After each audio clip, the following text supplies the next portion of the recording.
Bem-vindos ao episódio de hoje do Inteligência Intuitiva. O tema é Para onde olha a felicidade? Olá a todos. Hoje temos aqui um mergulho bastante intenso pela frente. Completamente. E já há aqui um desafio mental. Vamos pensar no que seria herdar, de um dia para o outro, uma dívida astronómica. Mas não estamos a falar de dinheiro, pois não? Não, não, de todo. Não é uma dívida financeira. Uma dívida emocional colossal, deixada por alguém que viveu há um século. Alguém cujo rosto nós nem sequer conhecemos. Isso é quase assustador. É. E a única forma possível de pagar essa fatura invisível não é com dinheiro, claro, mas alterando a própria personalidade.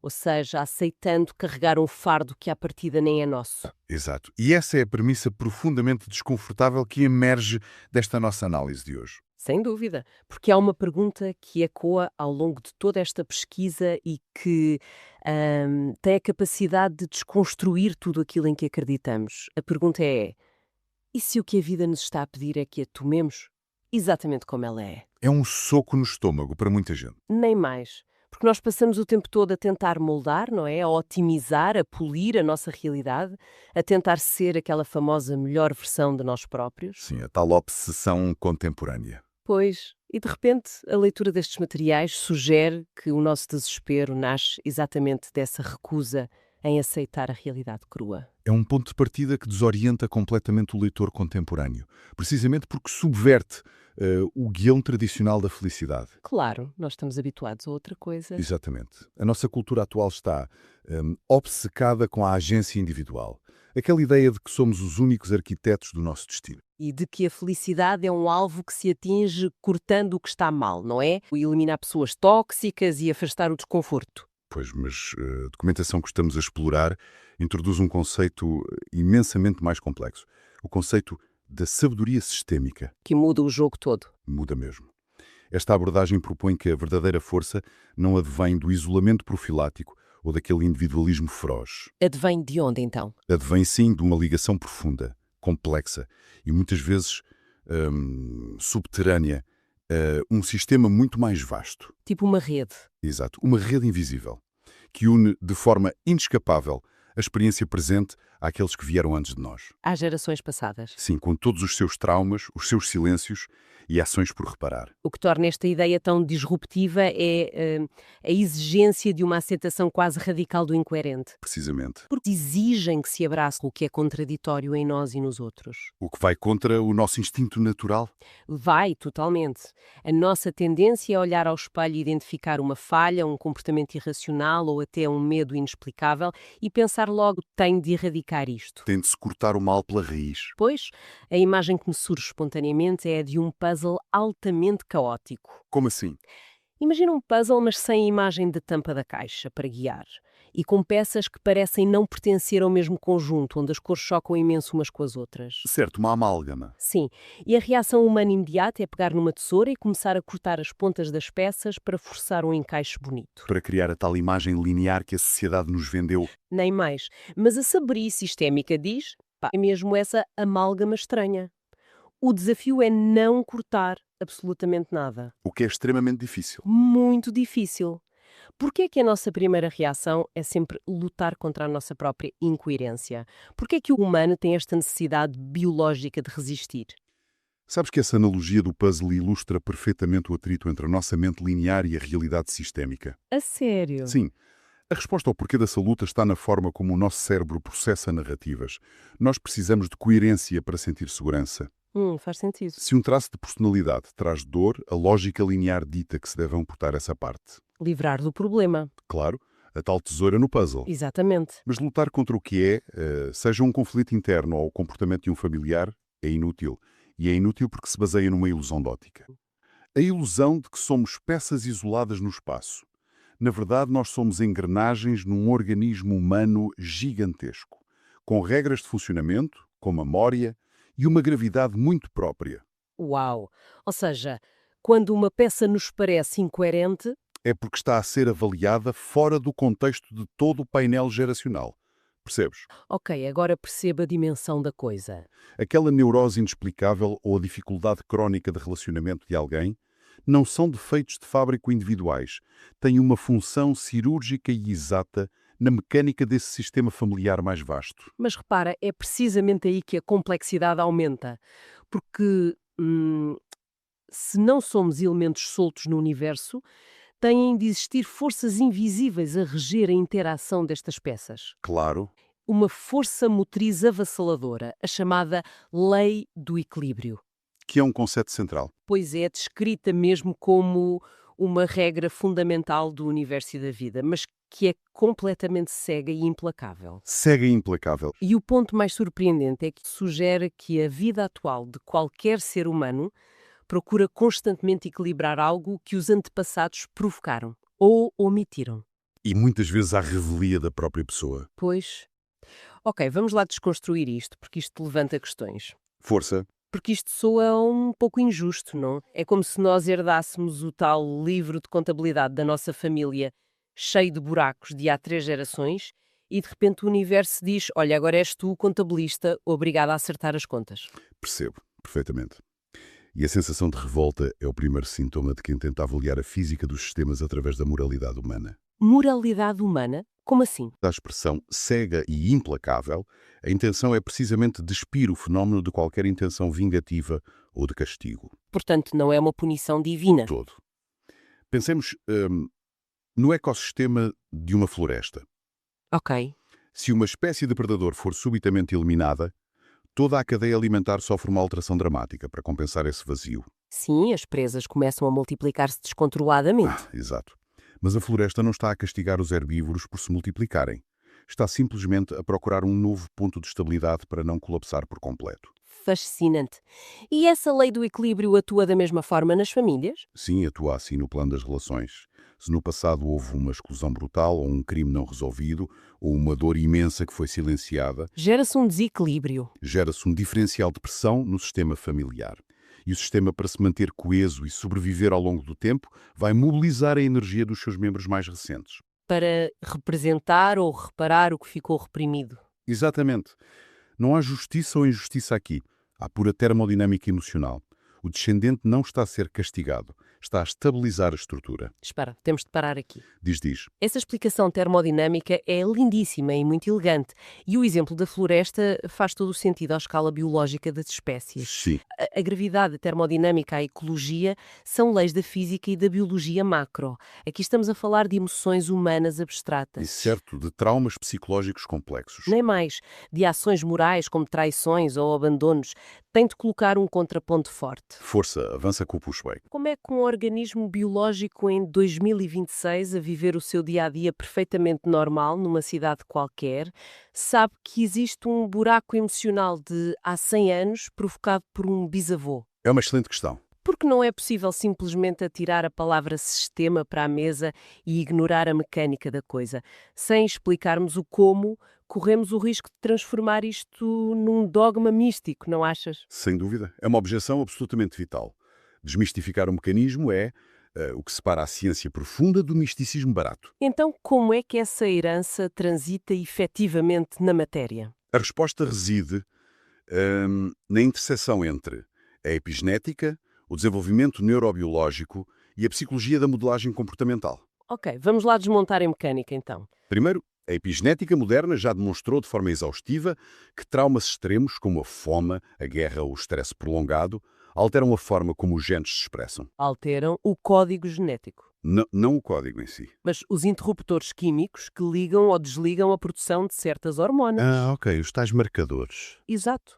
Um bisavô que viveu um pânico absoluto de escassez pode transmitir através do esperma marcadores epigenéticos que tornam o sistema nervoso do neto muito mais reativo ao cortisol. Então o neto nasce já com um sistema de alerta calibrado para uma ameaça que ele próprio nunca viveu. Exatamente. O corpo já vem programado de fábrica para responder a um ambiente que não é o ambiente atual. A biologia antecipa o trauma. Nem mais. E a isto junta-se a modelagem comportamental inconsciente, que é ainda mais poderosa. Como é que isso funciona na prática? Imaginemos uma família onde uma criança morreu tragicamente e os pais, esmagados pela dor, nunca mais falaram no assunto. Um luto não resolvido. Sim, os filhos sobreviventes e mais tarde os netos crescem num ambiente onde há uma tristeza de fundo indescritível, uma espécie de neblina invisível na casa. E as crianças sentem isso, claro. Sentem tudo. Os neurónios espelho das crianças captam as microexpressões de tensão dos pais, sempre que se toca em determinados temas. Claro, o corpo comunica mesmo sem palavras. E a criança, cujo instinto primário é sempre garantir o amor e a estabilidade dos progenitores para poder sobreviver, adapta a sua própria personalidade. De forma inconsciente. Totalmente. Sem que ninguém diga uma palavra, a criança pode desenvolver uma personalidade excessivamente cuidadora ou até uma depressão crónica inexplicável. Para sintonizar com essa dor do sistema. Sim, para trazer algum apaziguamento. É um ato de profunda lealdade familiar, gravado no corpo e na mente. O saber não é cognitivo. O organismo é que se adapta à geografia emocional desde o útero? Exatamente isso. Isso dá uma dimensão avassaladora à frase tomar a vida como ela é. O indivíduo não está apenas a lidar com o seu próprio humor matinal, não é? Não, ele está a processar o luto, o medo e os fracassos não verbalizados de uma linhagem inteira. E é exatamente aqui que os nossos apontamentos dão a grande e monumental reviravolta de hoje. Sim, o tal paradoxo. Porque repara, se nós herdamos isto tudo, o impulso natural de qualquer um seria correr na direção oposta, procurar terapias para cortar os laços com o passado e largar o peso. O que é perfeitamente natural, querer fugir do desconforto. Pois, mas no entanto o texto constrói o seu argumento em torno do paradoxo definitivo. Aqui é que a coisa fica mesmo interessante. Conta lá. É exatamente neste peso formidável, no meio deste fardo específico, que reside a resposta ao tema da nossa conversa. Para onde olha a felicidade? Exato, é um choque de perspectiva. Passamos a vida a achar que a felicidade está em fugir dos nossos fardos, mas independentemente do que temos de equilibrar, é exclusivamente nesse papel e a desenvolver esse papel que encontramos a nossa capacidade total. É verdade, a força vital. A sabedoria sistémica diz-nos que a força e a alegria totais só se desbloqueiam quando pomos o nosso fardo específico às costas.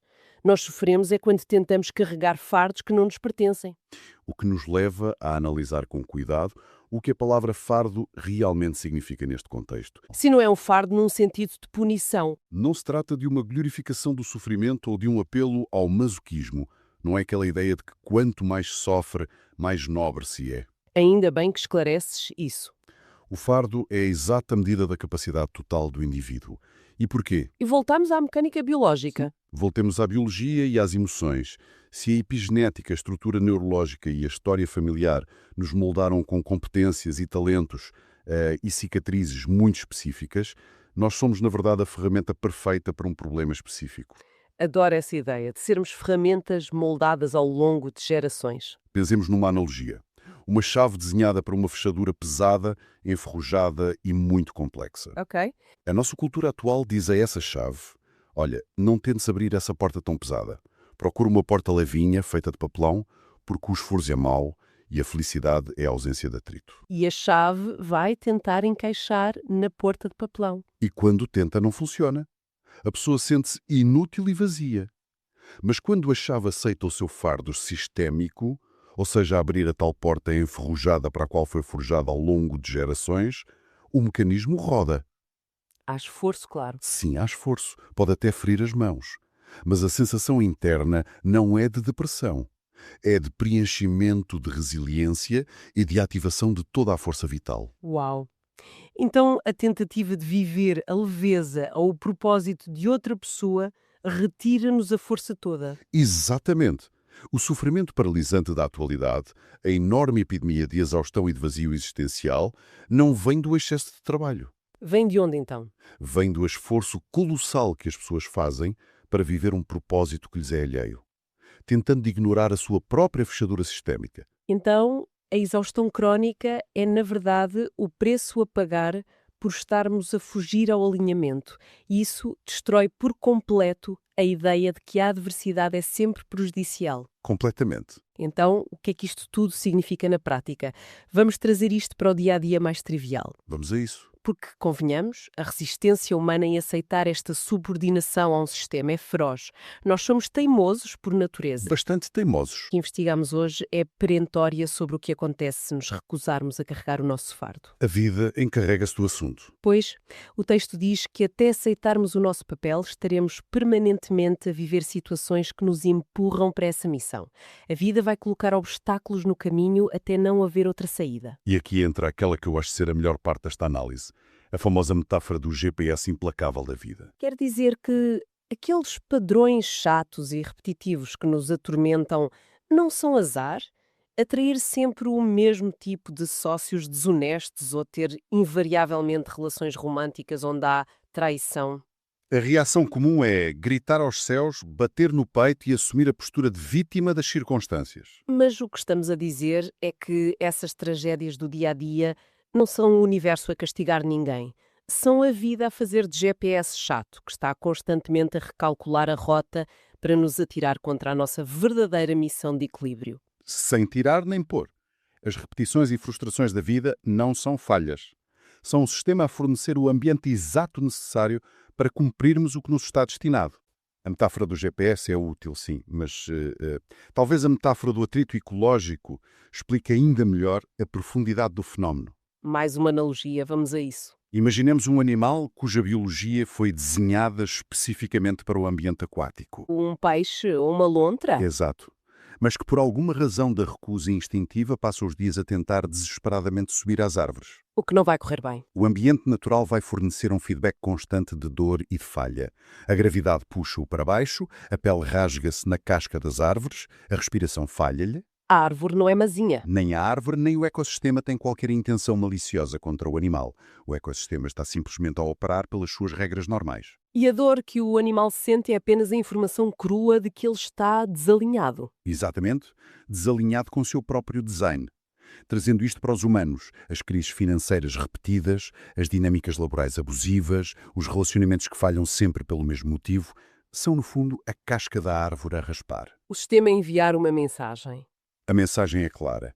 Enquanto tentares ignorar a dívida não reparada da tua família ou o vazio do antepassado excluído, eu vou fornecer-te todo o elenco de personagens tóxicas, situações precárias e frustrações necessárias para que o ambiente espelhe a tua ferida. É duro ouvir isto. É duro, sim, mas a resistência a este chamamento é o que gera o sofrimento inútil. Só a aceitação e a integração curam o padrão. Porque quando o animal desce finalmente para a água, o atrito desaparece logo. Pode ter de nadar contra correntes muito fortes no rio, e esse será o seu fardo. Mas é um esforço onde o corpo dele encontra destreza e não o esfacelamento nas árvores. Precisamente, é uma mudança total de paradigma. É uma perspectiva brutal porque retira o indivíduo do banco dos réus, mas em simultâneo retira-lhe o direito de se fazer de vítima do universo. E ganha-se uma chave de leitura monumental para a vida. Sim, a corrente subaquática do sistema é fortíssima e pode arrastar-nos contra as rochas, mas o propósito final dela é sempre forçar a integração daquilo que nós ou a nossa família deixamos de fora. E é aí que encontramos a resposta final. Para onde olha a felicidade? Neste modelo, a felicidade não é olhar para o horizonte infinito em busca de uma praia utópica onde nada dói. É olhar corajosamente para trás, para as raízes emaranhadas e dizer sim a tudo o que aconteceu. Por mais terrível ou incompreensível que tenha sido no passado.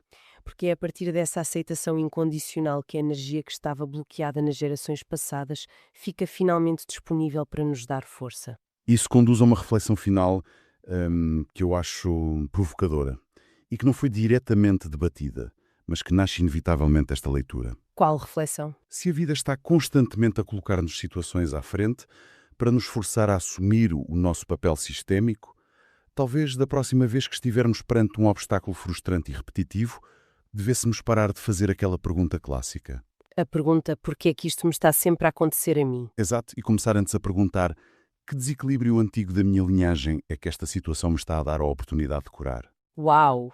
É um abanão. E mais se o nosso sofrimento atual, com todas as neuroses e dores, é muitas vezes o ecossistema a forçar-nos a equilibrar contas emocionais dos nossos tetravós. O que é que isso diz sobre a forma como estamos a viver agora? Ai, nem digas nada. Nós hoje promovemos o corte de relações mal há um atrito. Incentivemos o silenciamento das emoções com positividade tóxica. E ensinamos as pessoas a fugir ao primeiro sinal de desconforto, disfarçando isso de autocuidado. Pois é, que dívidas titânicas de alienação e de dor reprimida estamos nós hoje a acumular silenciosamente no livro de registros para que os nossos bisnetos as tenham de pagar com os seus próprios fardos? Fica a questão. Que murro no estômago para fechar a conversa de hoje. Que análise tão necessária. Espero que tenham gostado. Obrigada por estarem aí. Não se esqueçam de seguir o canal, isso é mesmo importante para nós. Até breve.